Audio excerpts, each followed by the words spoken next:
behind the podium. I have the wireless microphone. You might do that. Will this still pick it up though? This should. I mean, will that still pick it up? Yes. If you stay near it, you will. Okay, well, I'll stay back. If I change my mind to stand by.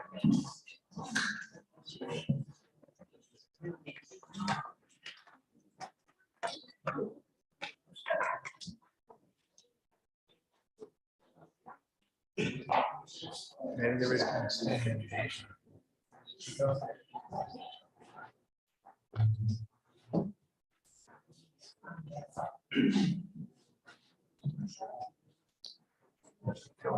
Good evening. How y'all doing tonight? Good. Thanks for coming out tonight. Before we get started, by the way, my name is Ken Peterson. I'm currently elected to the Board of Supervisors from District Number 5. We're all residing in District Number 5 right now, at least temporarily.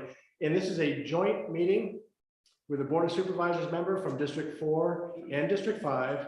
District 4 and 5 is the eastern end of Goodson County. And we're also a joint meeting between the Board of Supervisors and the school board from District 4 and District 5. So both boards from the eastern end of the county, joint meeting. We do these meetings twice a year, once in the spring, once in the fall. This is the spring 2022 town hall. These are not required by law. We're out here to bring government out to you so that you can interact with your government, ask questions directly, and hear from us an update on what's going on in the county. So spring and fall town hall, this is the spring town hall. How many folks have never been to a Goodson County town hall before? Wow, welcome first timers. Let's give them a round of applause. Welcome to Goodson. All right, next question.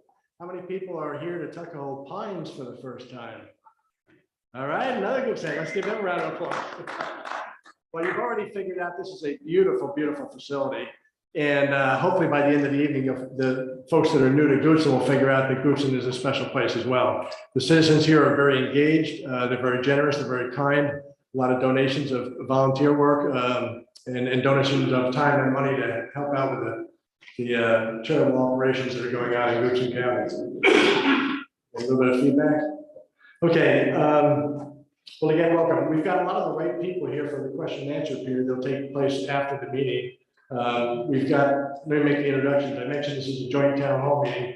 We've got myself from District 5 Board of Supervisors. Don Sharp is the supervisor from District 4. Raise your hand, please. There's Don. We've also got the school board members from District 4 with Mr. Mike Newman, who currently serves as the chair of the school board. And the District 5 school board member, JD Wright. Where is JD? There he is. Thanks, JD. And then, of course, we've got our interim county administrator here tonight, Mr. Manny Alvarez, who used to serve on a board of supervisors as well. We were both elected about 10 years ago, the first time to the board. If there's other board of supervisors members or school board members here, raise your hand. Okay, Karen Horn is here as well from the school board. So we've got all the right people. We've also got a large number of county staff here this evening as well. Any member of county staff, please raise your hand. Let folks know who you are.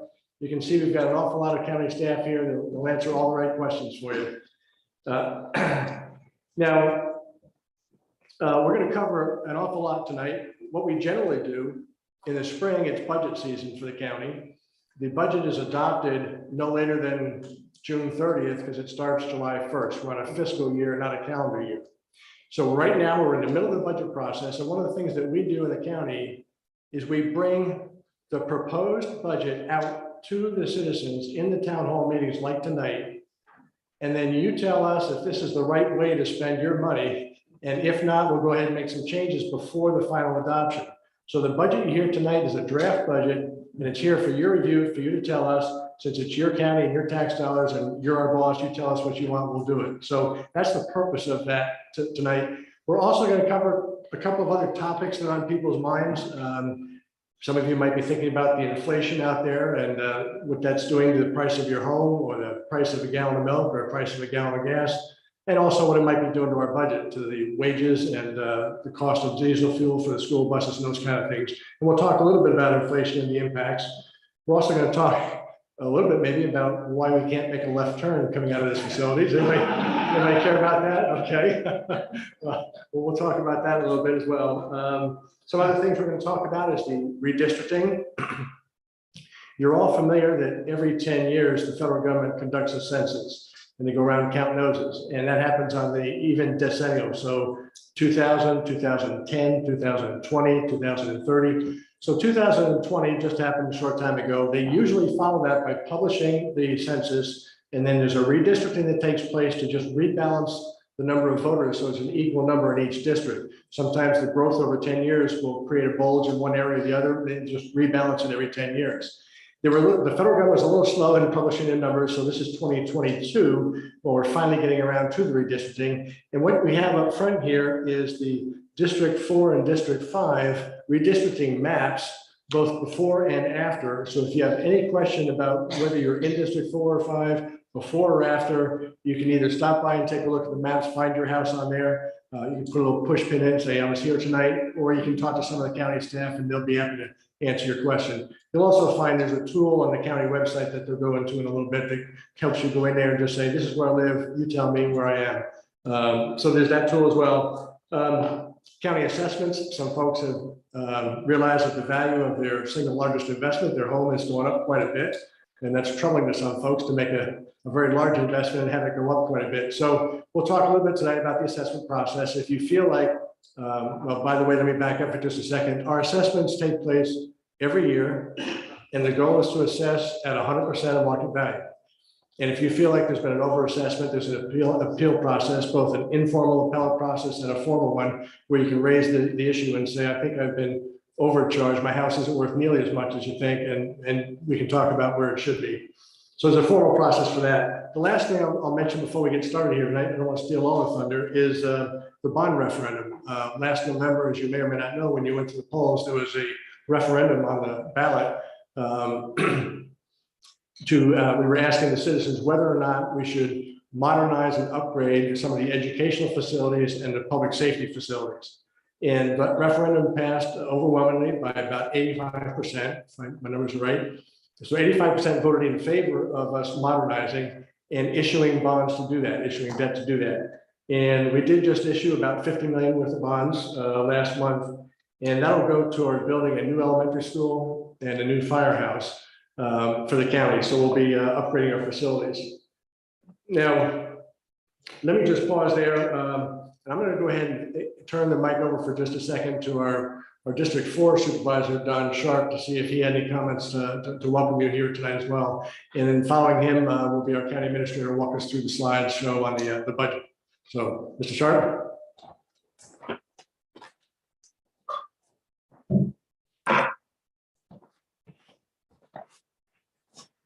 I just want to quickly thank those from District 4 that are here. We appreciate you coming out tonight. Ken did a great job of covering most everything, so I'm not going to delay it any longer.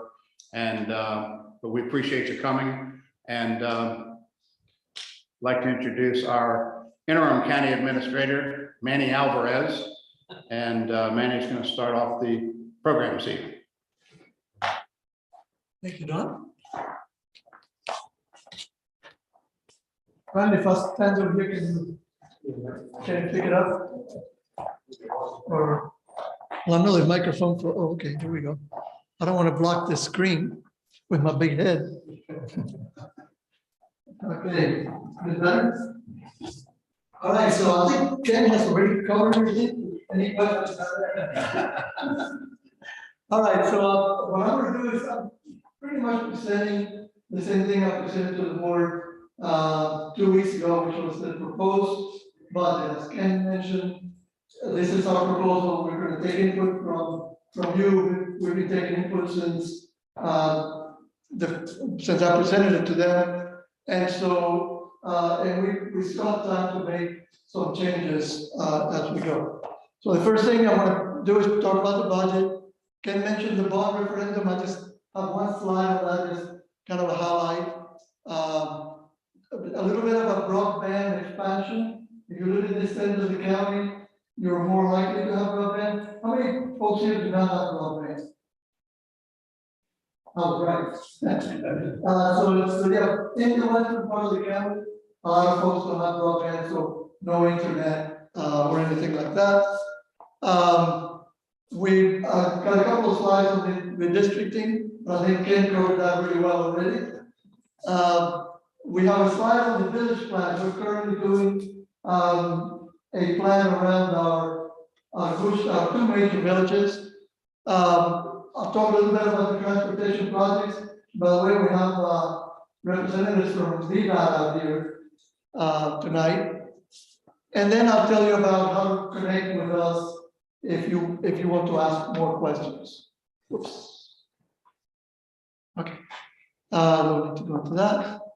So the main thing I told the board when I presented to them a couple of weeks ago was our economy is still doing great. Our budget meets, one of the things that we've done over the last 2 years, we set a lot of policies to make sure that we stay financially responsible. This budget continues that trend.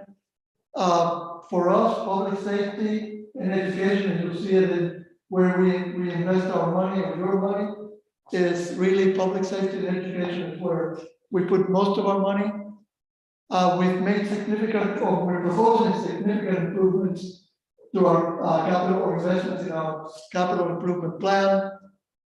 And we're doing it all without increasing the real estate tax rate or the Tuckahoe Creek Service District tax rate. And we also include in the proposed budget 3% raise for all county employees. So this is our tax rate. If you can see all the way to the left, that's our tax rate compared to the other counties around it. Ours is 53 cents per $100 of value, and you can see we're the lowest by a lot, 19 points, I guess. Now this slide shows Henrico has proposed, so it says 22, but this is really in Henrico's 2023 budget. They're proposing a 2-cent drop, and Powhatan did couple of cents, a few cents last year, and Chesterfield this morning announced a 3 cent drop per 100. We are still the lowest in the region, and we have been at 53 cents for quite a while. So where does our money go? This is our revenue, all the money that comes into the county. This is where it comes from. The majority is general property taxes. This year we show debt proceeds of 9.7 million. That's part of the bond issue that we borrowed to build a new fire station that won't be far from here on Hockett Road and Tuckahoe Creek Parkway. We have a little bit of money on charges for services. We get very little state aid compared to the localities around us. It's only 13% of our budget. How are we spending it? As I mentioned earlier, the majority of our expenditures are for education. And the other bigger buckets are public safety, sheriff and fire and rescue, and then utilities. But utilities kind of work independently, but they're showing the total money we spend. This is our general fund. This is the money that we use for operating. It does not include debt. It does not include some of the state aid for the schools. This is just for the county. This part of the budget increased by about 12% this year. And again, most of the revenue comes from property taxes. Where do we spend it? Again, just like the all fund budget, we spend it mostly on education and public safety. So $25 million goes to education and about $19 million to public safety. The other departments are very small and comparatively speaking. So we years ago we did a strategic plan, and our first strategic goal was to provide efficient, effective, and transparent government with an emphasis on customer service. So one of the things we've heard over the last few years, especially, is no, Guzman is a pretty rich county, but we still have some folks that are not doing as well. So one of the things that we're doing this year is we are increasing the discount for elderly and disabled from $900 to $1,000. What that means is that somebody with a home with about 200, a little less than 200,000, doesn't pay any real estate taxes. We're also decreasing the personal property tax rate by 10 cents from $3.95 to $3.85. And one of the things that we did earlier this year, late last year, was we discount for any volunteer for our fire and rescue. We discount the taxes on a car. It's like 0.00001. So they basically don't pay any taxes on one car. If anybody volunteers as a fire EMS, they get one car, no taxes. Our second strategic goal was to have balanced development and protect the rural community, the rural mix in our county. So our kind of onset goal is 85% of the county should stay rural. So what are we doing to help that? One of the things that we do is we have a land use valuation for property. So anybody who has a property in agriculture, horticulture, or forestry, based on a fixed amount, fixed by the state. I think it's a Virginia Tech extension office that sets the rates. And so they pay a minimal amount. I think it's the highest is around $800. The land is valued about $800 an acre, where most lots in Gushland are valued much higher than that. So that's one of the things. So that it's a total of $713 million in Gushland land that is taxed at a lower rate, and that is an investment of about $3.7 million that we make to keep our county rural. We also support the VPI Extension Office and the Monica Soil and Water, and we have their director here, Jonathan Lyle, and they help farmers protect land and water sources. We're also making a lot of investments in capital, and so we're building a new school, and Dr. Rayleigh will tell you about that in a few minutes. We're building a new courthouse obviously in the courthouse area, and investing in facilities, public safety, another $22.7 million over the next 5 years, and information technology. So as I mentioned before, we have set a lot of rules to make sure that we stay financially stable. And one of the things that we did a few years ago, we set a target of 25% of our budget to be placed in a basically a unassigned balance account. So we can basically cover 25% of our budget from that account if we needed to, but the rules are tight as to when we can pull that money out. We are currently actually at 28%, so we're doing better than our policy.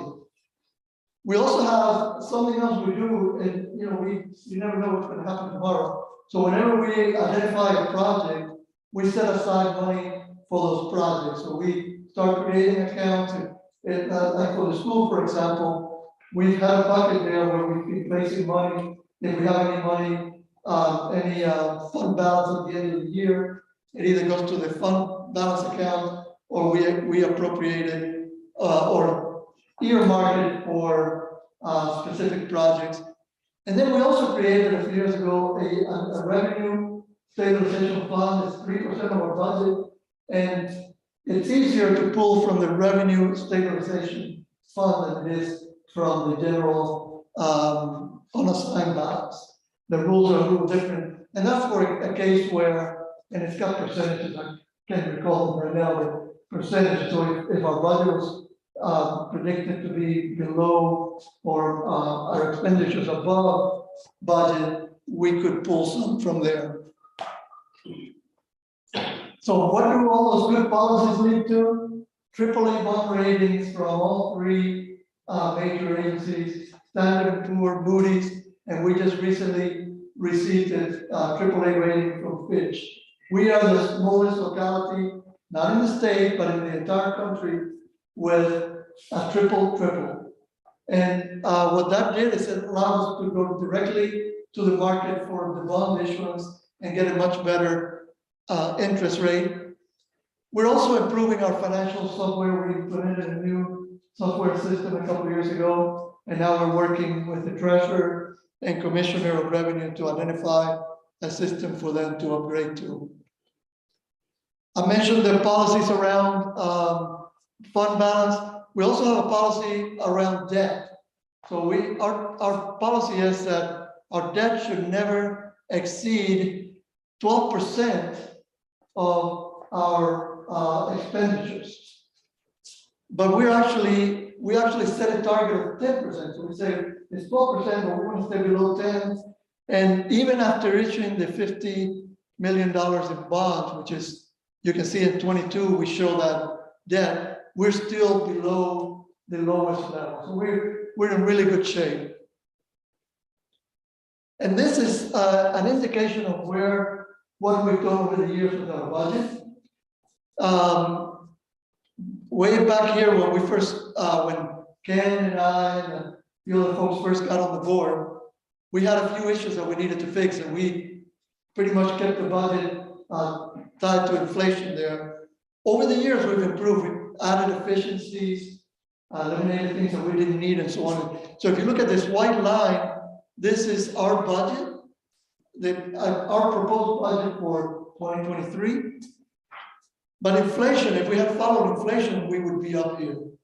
So that's the kind of a sign that we're doing a good job and being more efficient with your dollars. I keep forgetting, I think it's $9. So I'm not going to go into this a whole lot because Dr. Ray is going to take you through it. This is a strategic goal 4, which is high quality core services, including education, public safety, and community health. As I mentioned, well, this year we increased the budget for the schools, provided them an extra $1 million to work with. Obviously, they would like a lot more, but we work very well with the school board, and Dr. Ray is going to take you through that. Overall, with all the funding for the capital improvement program and the amount, it's about 2.6 million, so about $7 million. In our 25-year plan, we have to build 2 more schools. The first school we're replacing was built in 1957, so it's just a couple years younger than I am. That's not a good thing for a school. We have 2 other schools that are kind of in the same age, and we're planning on replacing them over the next few years. We have to make major renovations to the middle and high school complexes. The Cushman Elementary School was funded in last year's budget, so you didn't see it in my slides today. As I mentioned, the other area of focus for us is public safety. So we invest a lot in the sheriff's office. By the way, our sheriff, Stephen Creasy, is in the back, and Major East is also back there, and our fire chief and assistant fire chief are back there as well. So we, this year in this budget, we're proposing increasing the sheriff's office personnel by 7 full-time positions, 2 part-time positions.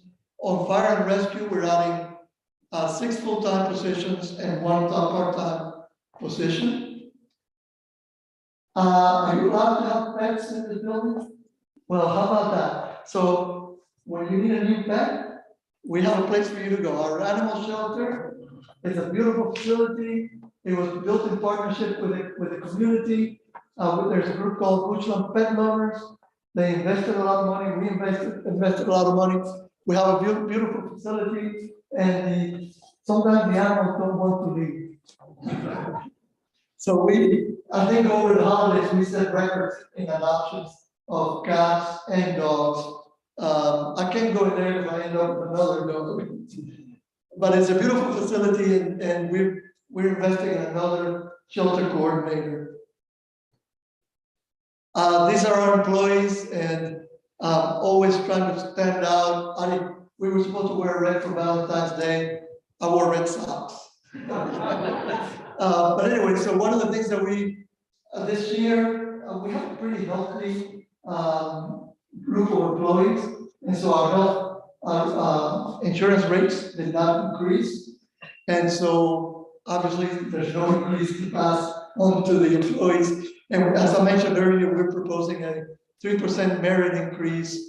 And we're also setting aside money to do a market analysis. If you've been paying attention to the budget the other counties have been proposing, everybody's doing 5 or even, I think Chesterfield yesterday announced close to an 8% increase. So we're assessing where our salaries are, and we'll be providing additional increases later.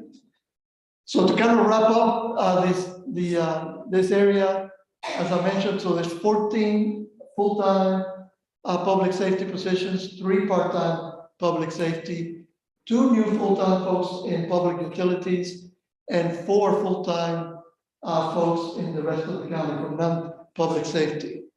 And if you look at the trend over the last few years, you can see that general government positions, public works, community development have all stayed flat, knowing not much increase in personnel.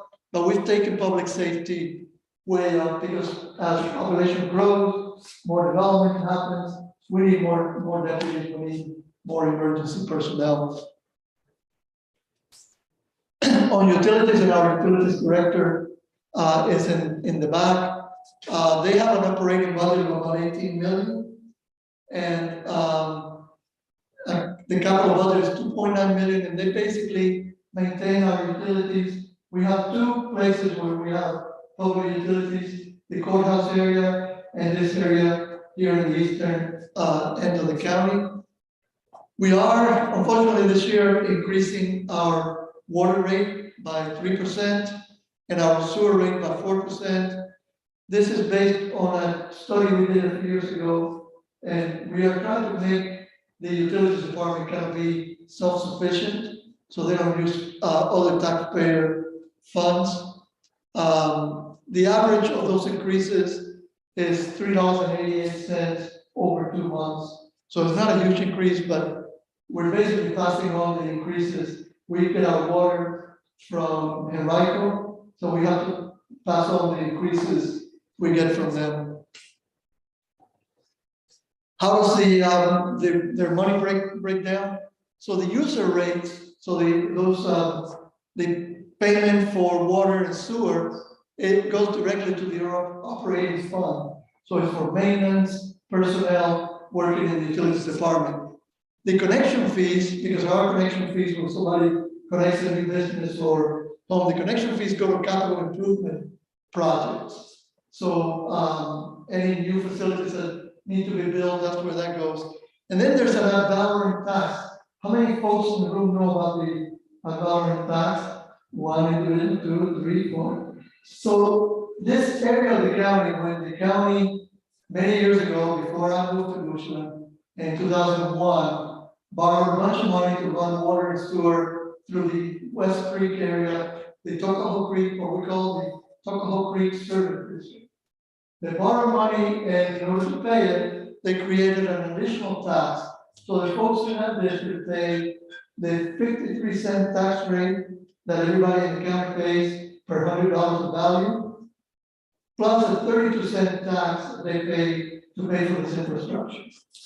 When we first, when Ken mentioned that we ran together for the board years ago, it was looking really grim. I mean, it was, everybody thought that we were going to go broke.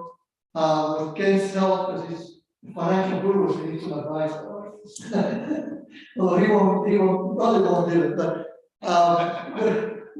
with his financial expertise and our county administrator at the time, we refinanced some of those bonds, made a lot of savings, and we've been able to keep that tax steady, and I'll show you that in a second, for the last 10 years at 32 cents per 100.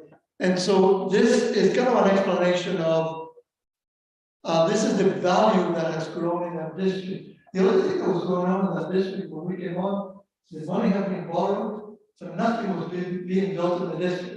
Because nothing that came along was right or whatever reason. So since we joined the board in 2010, you can see that we've been really doing a good job, and we have some folks in economic development that are constantly promoting our area. And so you can see the increase in value in the Tuckahoe Creek Service District, and we've been able to keep this tax rate at 32 cents for quite a while. And we expect we'll be able to keep it there until we finish paying the debt in about 10 years. Kenny doesn't know what any promises. That's why he won't give you any advice. He's afraid you lose money. Anyway, so this is another chart that shows this. The blue is the income we get from the ad valorem tax. The orange is part of their 53 cents also goes to pay this debt. And then the gray line is the what we're paying for debt annually. And you can see that it starts catching up, and we hope to be able to pay it off. So there are challenges. All of this looks really good, but there are some challenges, and you'll hear from the schools a little bit. This year was a kind of a windfall year, if you want to call it that, and the assessments were very, very high. And so we can count on that in future years. The debt service, we've now issued bonds for $50 million. We have to pay that debt service. The way we plan it, that debt service will be down before we borrow again. But we need to take that into consideration. Inflation, I think today they announced that it's for the last quarter was 7.9%. And so that's, more cost of fuel for the schools. School buses drive over the big county all the time. That's a lot of fuel. And so we don't know what the impact of inflation is going to be. 60% of our employees live outside of the county. Our county is expensive. It's I think the average median household now is $455,000. So 60% of the employees live outside the county. How do we keep them working for Gushman? So, so that's a concern. Road improvements, it's always kind of hard to get, to find money to improve our roads. So that's a challenge going forward. We have growing public safety needs. Our population is aging, and we have less volunteers. So we need to continue to increase our paid staffing in our fire stations, as well as deputies and other law enforcement officers to keep us all safe. The aging schools, I mentioned that we're replacing one school. There are 2 other schools that are about the same age that also need to be replaced. So in the meantime, we maintain them, we improve them as we can, but we need to build new schools. And then maybe we'll need additional programs to assist residents that can make ends meet whatever happens with the economy. And then the General Assembly scares us every year because they come along and they have ideas about cutting taxes or something, and sometimes they don't consider the impact to the locality. And they tie our hands a little bit. It doesn't look like that's going to happen this year, at least not the major things we were concerned about. So about the budget, the schedule tonight, the top line there. What we do is we go around and we present to groups and we take your feedback and we make adjustments if necessary. The next town hall meeting, by the way, we've been doing these meetings since 2012 when we started. And we always ask, do you think they're valuable? I'll wait till the end to ask you that. So the next town hall meeting is on the 22nd at Central High School. Then on the 15th, which is next Tuesday, we have capital improvement program work session, where we'll go through the capital improvement program for all departments. Those meetings, as are all our board meetings, are open to the public. You can come out and watch the meetings, or you can watch them online, and I'll show you that in a second. So that after our work session on the capital improvement program, there's another town hall on March 31st. And then on April 5th is when we present the final numbers and we hold a public hearing where people can come and express their concerns or support for the budget. The budget will be adopted on April 19th at 4 p.m. in the administration building. Ken mentioned the bond referendum. Thank you, voters. We had the highest turnout or the highest support for any bond referendum in the state last November.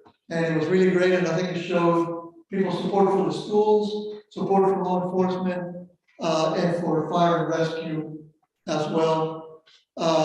And of course, it wouldn't have been possible without our AAA ratings.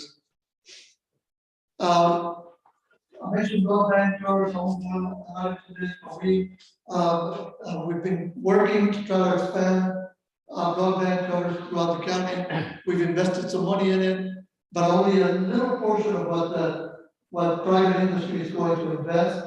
So I think it's a good investment. And by 2024 or 2025, everybody in the county should have broadband. The redistricting, this is the Gushland map. This is Gushland right here. I have the maps here if you want to go look at them. It took a team, it was a team of about 5 of us. At least one member is in the back. 2 really, because Manny was very involved as well, and Paul, so 3. Anybody else? And I was on it myself.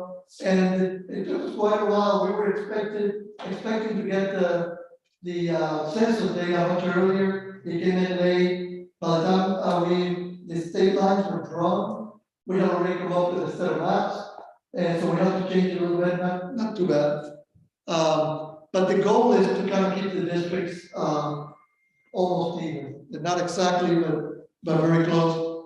And so the next, I'll take it to the next slide. There's an app if you want to find out what district you're in. If you live here, you're in District 5.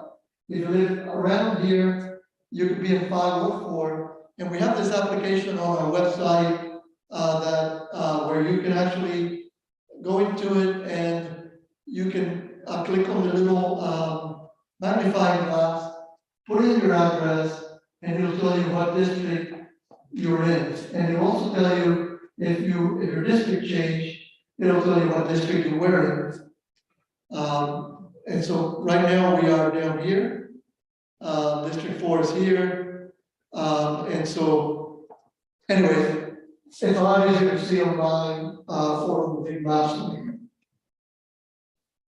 The other thing I mentioned was the village plans. We're trying to come up with ideas on how to redo our villages, and we hired a consultant, and Joanne Hunter, who's in the back, of director or deputy county administrator, but she's responsible for community development planning, and her folks are very excited about this. We've been holding sessions for the last 2 days where we're taking input from citizens and developers and landowners to try to define a plan that will kind of maybe hopefully change the way our villages look for the better. And then some road construction projects. These 2 are in the western part of the county or in the central part of the county. We're building a roundabout at Fairgrounds Road and 522, which is right in the middle next to the county administration building. There's going to be a roundabout there, and then eventually Fairgrounds Road will come through here and it'll connect to Route 6. This project has already been bid, and the bids have come in, and so this one will probably start later on this summer. There's another project closer to this area, the 280. We're doing a study on the 288 interchange. just before you get to Broad Street, to alleviate some of the traffic at Broad Street and 288. And that's a study that's been funded. We're also doing a couple of studies on bike paths, walking trails, and so on. So those are coming up. And then I don't know how many of you drive and have taken the Oldville exit at 4 p.m. or between 4 and 5. It's kind of a nightmare. So we've been working to try to fix that intersection. And there's actually some money in the federal infrastructure bill that we think is going to come and help us with that project.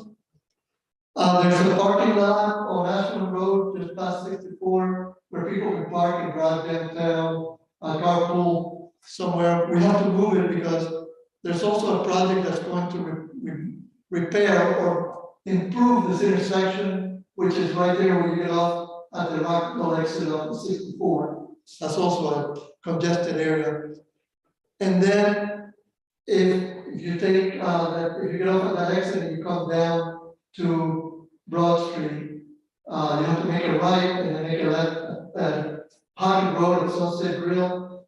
We have plans, and these plans have been in place for a while, to connect directly behind Sunset Grill with the years of connecting directly behind it to get to Pocket Road. And that's already fully funded. With that, I'm almost done. There are many ways that you can reach out to us. Our website is at the top there, and we have handouts in the back. BushlandVirginia.us. We're also on Facebook. There's an application called Code Red that you can download from our website and notify you if there are any emergencies.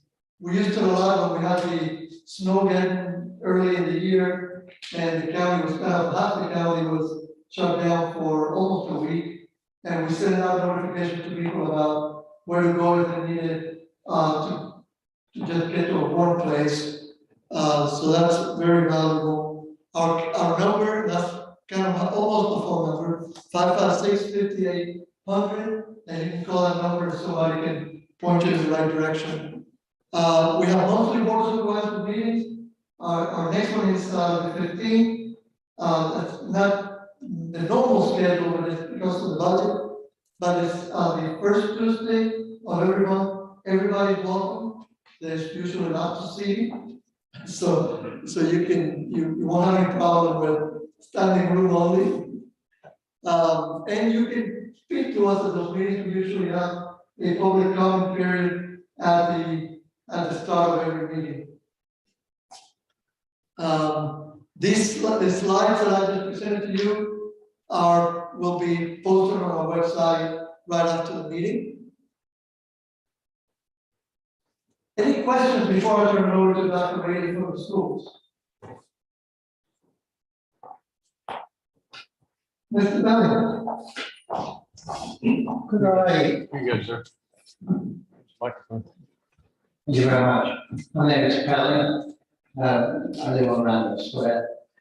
The newspaper this morning told us that this will be a third attempt to provide the sewer line, which I think is along River Road. My first question is, when the thing was first constructed, didn't we get a guarantee from the builders that there would be some lifetime to that sewer? And secondly, when it was repaired a second time, why did that fail? And why now is it going to cost us $7 million to put the whole thing right? And will it require River Road to be closed? I'll start with the last one, Matt. Longshore, our utilities directors in the back. I'll start with the last one. It should not require River Road to be closed, but obviously there's a lot of work that needs to go on. Matt can explain it to you. We since before I came on the board, we knew that pipeline, that sewer line was a problem. Mr. Greasy, may he rest in peace, who was on our board then, knew there were other issues, and he, from back then, he was warning us that pipeline is going to fail. Not necessarily because of the material that it was made of, but because of how it might have been installed. The company that installed it, I think, was an electrical contractor and had no sewer lines. If you could investigate it, there's a lot of information out there. It wasn't done very well, but there's a stretch of that pipe that's where it's always failed. So we've gone in, we fixed it, and so what this time, what we're gonna do is replace it, or Matt can tell you, it's an interesting way to do it, but. Go ahead, Matt. All right. Thank you, Mr. Alvarez. Good evening, everyone. I'm Matt Longshore, Director of Public Utilities. As Mr. Alvarez mentioned, we are going to be undertaking a pretty large sewer project, hopefully kicking off later this year in construction. So the project's currently under design right now. The constructability methods we're looking at for the project are two different methods, open cut construction in some areas, but in a lot of areas where we can do it, we're looking at a slip lining method, which is really taking a little bit smaller pipe, using the old pipe and shoving the smaller pipe through it. So using that old pipe as a conduit for the smaller pipe. The big reason we're looking heavily into that method, especially in residential areas, and along River Road where we have a long straight run of pipe, there's a lot less impact to the neighboring residents. So there's not as much restoration efforts that are needed. Really, the contractor will be opening pits up at strategic locations, and then essentially shoving a smaller pipe through the existing pipe and then tying it all together at the end. So I hope that answered kind of that question. As far as traffic control River Road, the traffic control plans will be on our final design plans. We will coordinate all that with VDOT ahead of time. Hopefully we don't anticipate any long-term road closures. Again, that will be coordinated with VDOT on what's allowed. The method of construction that's going to be used along River Road, which we preliminarily estimate that's going to be mostly slip lining, since that's a long run straight pipe right there. So hopefully that will alleviate a lot of those concerns, but all that will be coordinated with VDOT through VDOT permits when that time comes. So I hope that answered your question. I guess say 3 times and you fail and you're out.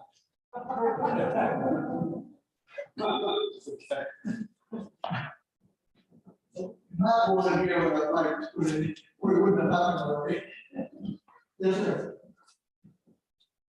Does the serious concern about the left turn, does that have to be mentioned again, or is the message out? Well, I'm glad you brought it up. We have VDOT here. When I was on the board when this project was proposed, and there was a lot of concern about having to turn left out of the parking lot and crossing Route 6 when traffic moving west is flying by. And so the proposal then was to make it so that you could only turn right, and that's where we ended up. Our neighbors up the hill across, that you may know, is Right. Rivergate. Do they have any problem crossing Patterson Avenue and turning left? No, they don't. I don't know if the sheriff has had to work a lot of accidents there, but I think they were there long before traffic got busy out here. So when they were approved way back, Stephen, do you have any information on accidents or anything? Oh, yes. Very few of that. Yeah, so, I don't know if it's something we can look at or not. It was proper, but yeah, VDOT's in the back, and they would have to agree. Whatever we do. If the board of supervisors ask, and if there are 2 representatives in the general assembly ask why it couldn't be reviewed and why it could not be Here's done. the right answer. This is Joanne Hunter, she's our deputy county administrator. Good evening. Yes, that turn lane, turnout was a significant part of the zoning case when this project was brought forward as a rezoning case. It was determined at that time, based on citizen input, that there would be no left turnout. So that it could not be approved unless they came back and amended the zoning case.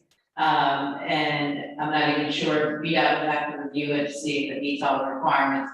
But that was part of the decision when this facility was built. Well, since Riverdale is the only community here, residential area to get on well now, was it their input that said, don't have Yes, that? they were part of it. Well, Yes, of sir. course they were. Yes. Of course they Right. were, but So, that still doesn't answer the question. If they can do it, why can't we do it? And because it was part of the zoning case, and that was a consideration that the board made when they approved this project. And so this project could be built. so the board of supervisors, and as opposed to VDOT, make that decision. Yes, sir.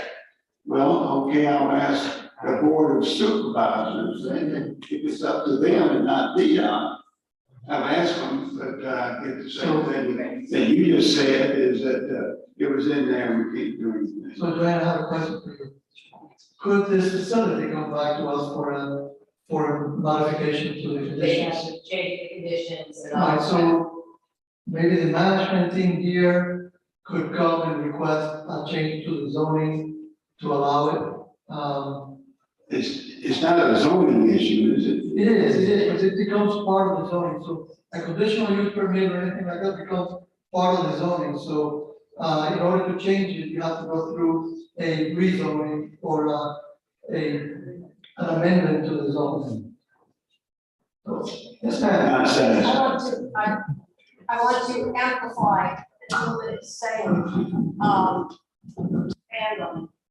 I have talked to folks before, about this intersection here.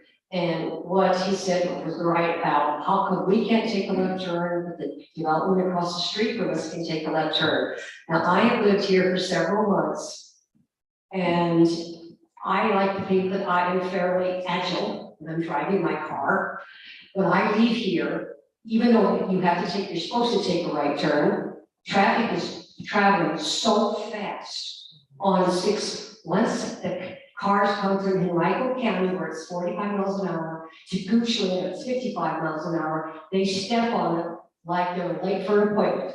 And sometimes it's even very hard to take a right turn out of here because you're waiting for all these cars to go flying by. Now, what I was originally told is that we cannot have a light there. If they made us able to take a left turn, it would be so dangerous that we need a light there. But then I was told they can't put a light there because they can't justify the number of cars that come out of here. There's not necessarily lights. But yet, I think if you had a light there, it would slow down the traffic on Route 6. It is crazy just trying to get out of here, even if you want to take a right turn. But also the other issue is we have a van that takes people here to the doctor's offices. We take us on trips around town. That van, let me back up a moment. What we're supposed to do to go east towards town, take a right turn out of our development, go down to that next light and take a U-turn and come back. And I can't believe that would be considered safe. And we have a van here, a 12-person van that cannot make that U-turn because it's too big. The driver has to take a right turn onto West Strait Parkway, go down to there's the first opening in the divided highway, and whip a U-turn and then go back to Route 6, and then take a left on Route 6 towards town. You know, this is crazy. And it's not safe. And that's similar of other developments along Patterson Avenue, Creekmore, they complain about U-turn traffic and things like that. You're right that this intersection would not qualify for a traffic signal. There's just not enough traffic. As we said, we don't own the roads in the county, VDOT does. And we could ask for a study on a light. I think that was done when the neighborhood was approved. It would probably still come back with a no. But we have a lot of traffic that comes in and out of this place. We have a lot of events where the public is invited to come to. So we have a lot of traffic. And it may be time to do a study. I don't know. We can do that. did that when they told me that. Oh. Yeah, so they're in the traffic study, so. Well, if someone doesn't think they can make it across, they can always turn right. If they can't get out, if they can't make it across, if for whatever reason, because it's pretty easy to do, I think, so, they can always turn right and do whatever they want to. That's one person. Thank you, sir.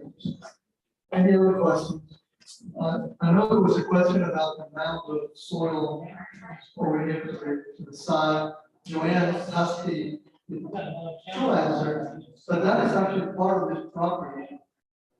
And it's actually listed in the plans as a feature. It was, when this property was approved, it required some filling because it was in a floodplain. And so they did a lot of digging and foundation work, and that they left that soil there. And so I don't know that that's going to change, but it would be up to the owners of the facility to make it, to move it. Yes, sir. I think the question that I had on that was, at the last supervisors meeting, there was a discussion point on whether Goochland was going to purchase Yes. Lot B. And the question is, if you purchase it, what are you going to do with it? Well, we are not purchasing that land. I was going to say earlier that is actually a small ski resort, but I don't know if you can buy it. No, so we are purchasing between that. We would actually love to have that extra property, but we're purchasing from that mound towards the pumping station. So it's only a small lot, which eventually will give you access, because we plan that as a trailhead. So it will give you access to the east end trails that will run along Tuckahoe Creek all the way up to Broad Street eventually. We're in the process, we're in the design process for that. Okay, thank you, that's what I'm going to. But yeah, so we're purchasing between that ski resort and the pumping station. Yes, sir. One more.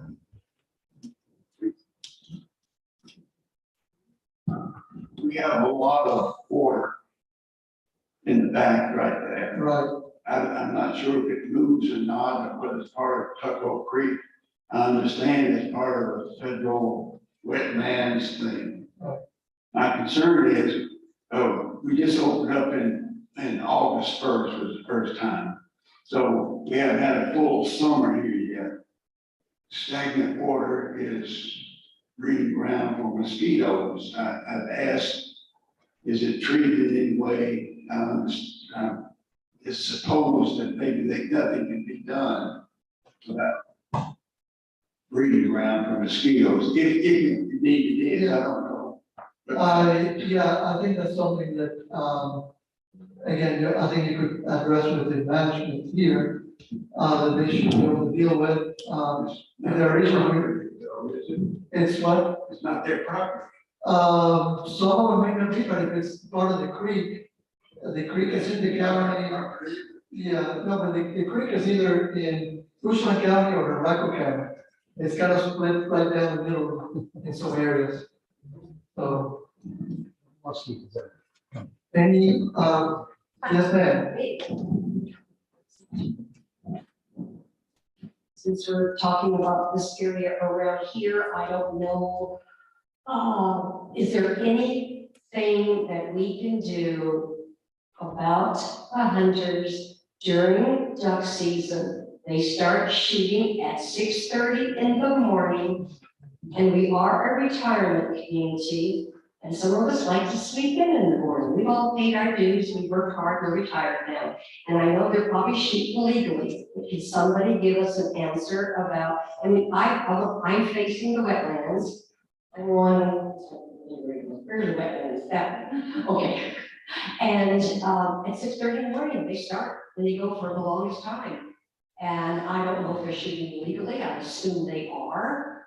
But what are the rules for duck hunting around here? Is there anybody from Wildlife, game and wildlife here. I don't know if you all know Sandy Warwick, she writes a blog called Cushman on My Mind, sitting right here. What's your name for it? When this, The Fall Festival of Firearms. that's it, Fall Festival of Firearms. We are in rural county, we have, you know, the creek is, some of it is private property, probably most of it is private property, and folks are allowed to hunt. Not sure that we can do anything about it. If we knew who was hunting, we might be able to ask him, start at 7:30, not at 6. But it's so close to the building, I can stand on my balcony and I can see the hunters out there shooting at the ducks if they take off. Yeah, and see, the state doesn't have any laws regulating, shooting near homes or anything like that, so that's something we can regulate as a county. Any other questions? Stand out. Go and stand out there, they won't shoot. They might. Wear blaze orange, if you do. Dr. Riley, would you like to, come up?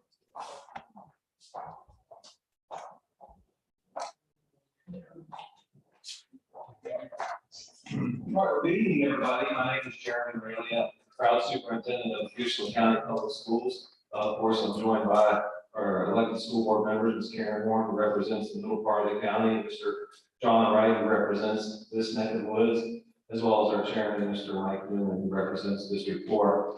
Appreciate a few minutes of your time this evening. My goal tonight is to give you a little insight into the inner workings of our school division and ultimately let you know what your taxpayer dollars are going for as we invest in our youth and provide students opportunities to be well-trained and ready for their future well after the time they leave Houston High School. Just a little background on our school division in case you may or may not know, we have approximately 2,600 students, grades preschool through 12. We are a small rural school division, but we're extremely mighty. I will tell you the offerings that we provide to students in this community are not surpassed by any of our competitors in the region.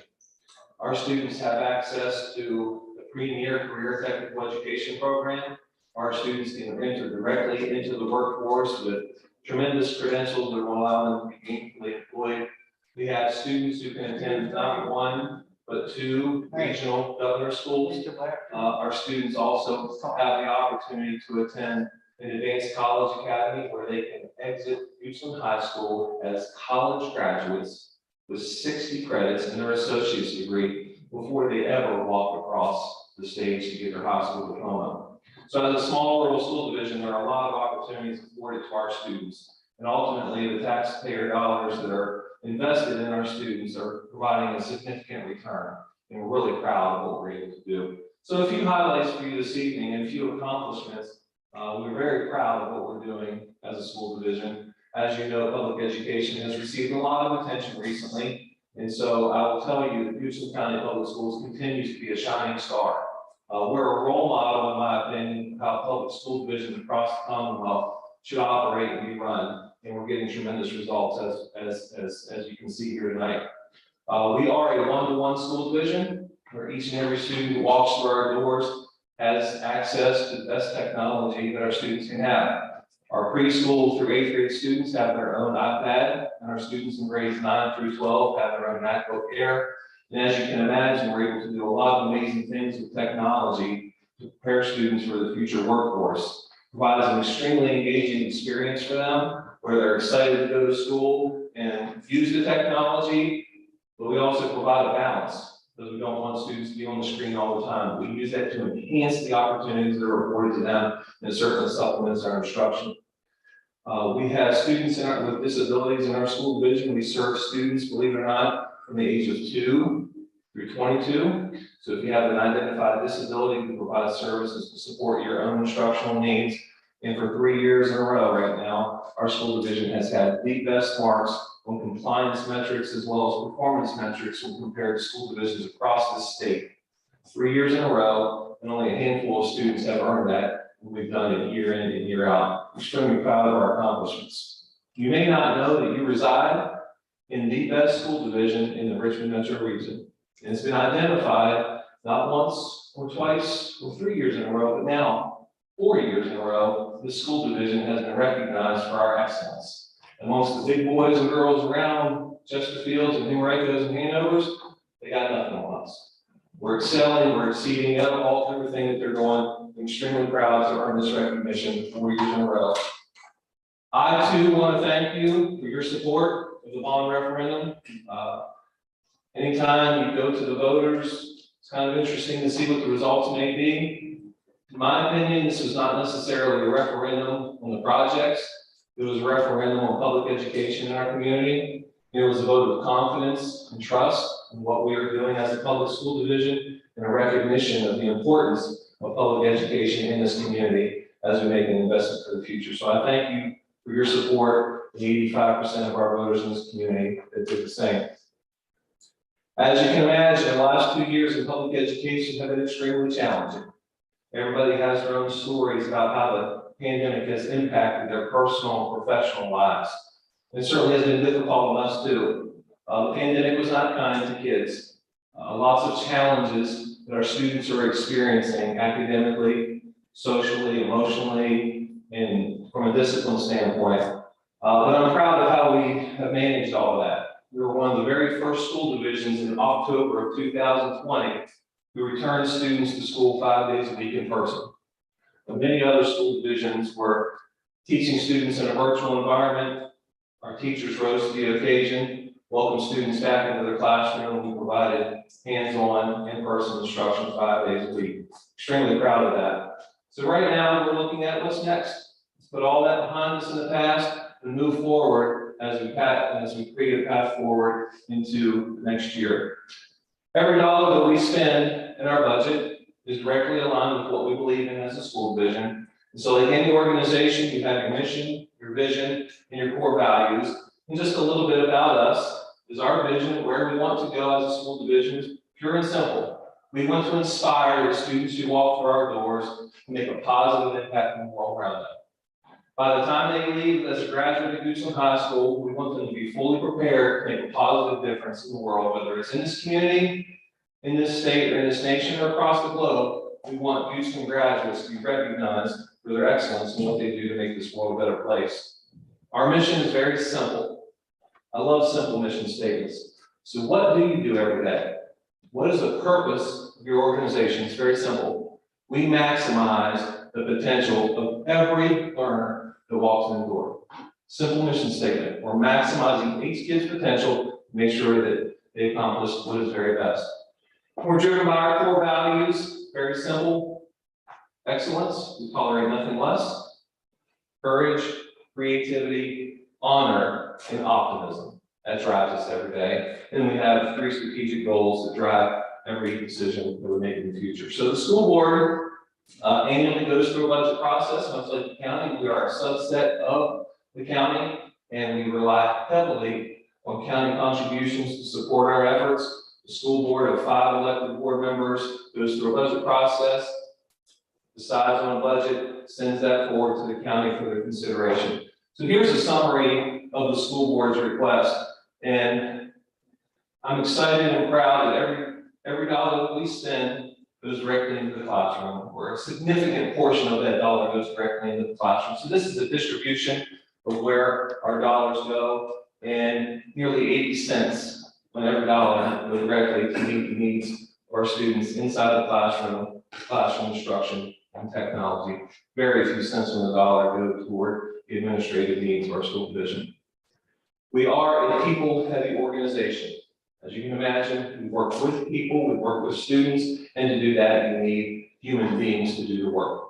And so the vast majority of our budget goes directly to supporting the highly talented and dedicated staff that work with our students every day.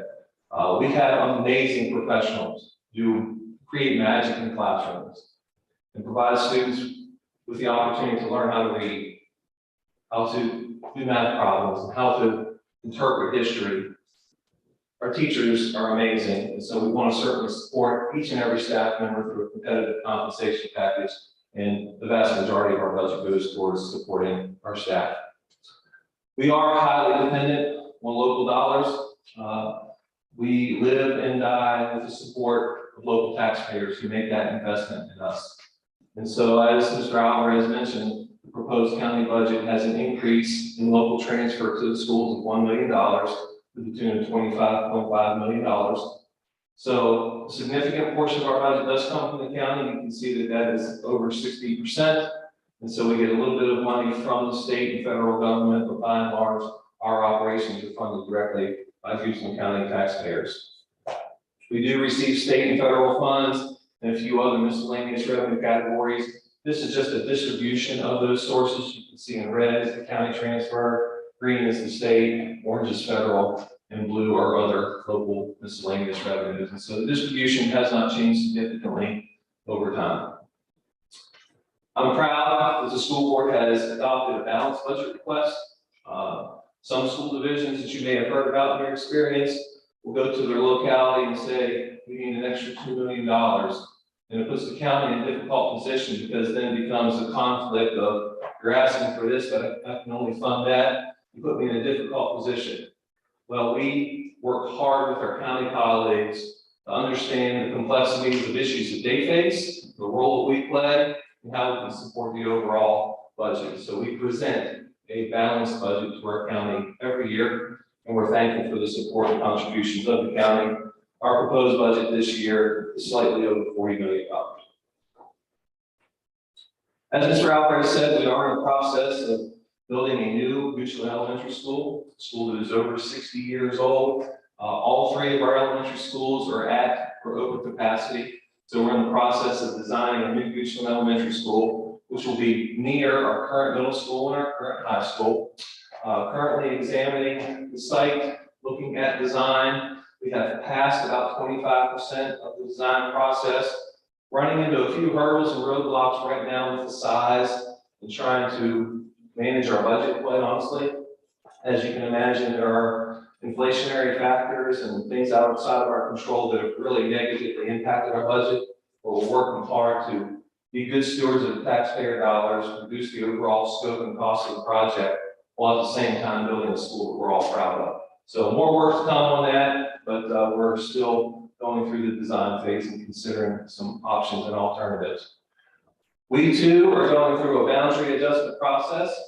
We have 3 elementary schools, and so we have 3 elementary school attendance zones. And we are building a new Goochland Elementary School to allow us to have some room for future expansion.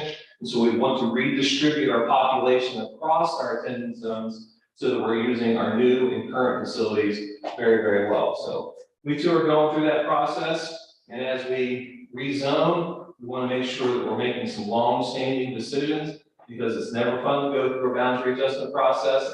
We want to make sure that we don't do this every 5 years. If we do this, it kind of stays with us for quite some time. So we want to look at keeping neighborhoods intact, making sure that students are not riding on their school buses too far, that we're making really good long-term decisions. And so these are some of the considerations that we're using in the process. That is one option where you can see the really thick lines of the current attendance boundaries, and you can see where this option really shifts in that purple pretty far east. So we can capture some kids from our current Randolph Elementary School, which is on the east end, send those to the students to the middle part of the county, capturing a few students from our western school as well. So one option under consideration, and here's just another example. So we're going through a transparent process with community stakeholders. We have a survey that has now hit the streets. We're trying to get feedback because ultimately we want this to reflect what our community is saying to us about where they want their students to go to school. So move through that pretty quickly, but you've been here for a while and I greatly respect your time. But I do want to, again, celebrate our school division, let you know that you can be proud to be a Houston County resident and know that your school division is doing great things for students and that we're working hard to make sure that our students are well prepared for the future. And every indication is that we're achieving that goal. So happy to answer any questions that you may have. Yes, sir. You're a very good spokesman for the school. Thank you. But it was said earlier that the western part of the county is a broadband problem. So is that a problem teaching students that may live, I don't know who lives out there, but school students without broadband. Yeah, Not so. it had, prior to the pandemic, it created a few issues for us, and as you can imagine, the pandemic made things a little more challenging, because when we did have virtual offerings, it was tough for kids to be able to access the curriculum through the internet. We did provide mobile hotspots for students so that they could access the internet that way. So we do want to make sure that we're not providing, creating a divide between the haves and have-nots as a result of access to internet. So we're trying to narrow that divide, and we've been able to support families with some alternatives. Yes, sir.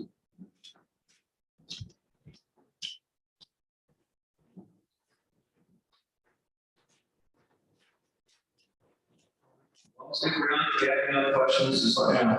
Thank you so much. Thank you, Dr. Riley. I agree, it's an excellent source for the schools. When I walked in here tonight, I looked at these cushions, and these comfortable chairs, and I thought, oh no. How are we gonna have a really long meeting where people are very comfortable? But this is usually the point of the evening where I ask you to stand up and Mr. Jumping Jacks and give a flood phone, but we'll probably skip over all that for a second. The takeaways from tonight, your county is very well managed, it's on firm financial ground, we want the budget out here. You heard that we're a AAA county from all three. There's about 33,500 counties in the country, and less than 1% of that triple. So you're in rarefied atmosphere, top 1%ers. Now, we also heard that we're gonna keep taxes low. In fact, we're cutting the property tax just a bit. And that's, I look around the room, I don't see anybody here old enough to retire, but when you get to the point where you're gonna retire, you live on a fixed income, you like to keep your expenses low, right? So once you get to that point, you'd be glad to know that we're keeping your expenses low. Now, last thing I'll mention real quick here is, this is March. So you got March Madness, right? There's a lot of basketball games going on, people are trying to be number one. In November, this past November, the Goodson voters turned out 72%. Which was number one in the state. So this coming November, for folks that are new to Goodson, we are the defending state champions in voter turnout. So we want to see everybody vote, everybody turn out. I'm not on the ballot, this is the re-election campaign. And the other thing I'll mention, when you come to these town halls, we prohibit campaigning. So you won't be asked for money, you won't be asked for a vote, you won't be harassed. These meetings are free and open and no campaigning allowed. So with that, are there any final questions this evening? If there's not, I'm going to ask you for one more round of applause, and that's for our county staff, because they got up this morning, they went to work, they put in a full day in the office, and they came back out tonight, and they're here tonight putting in a full evening with you.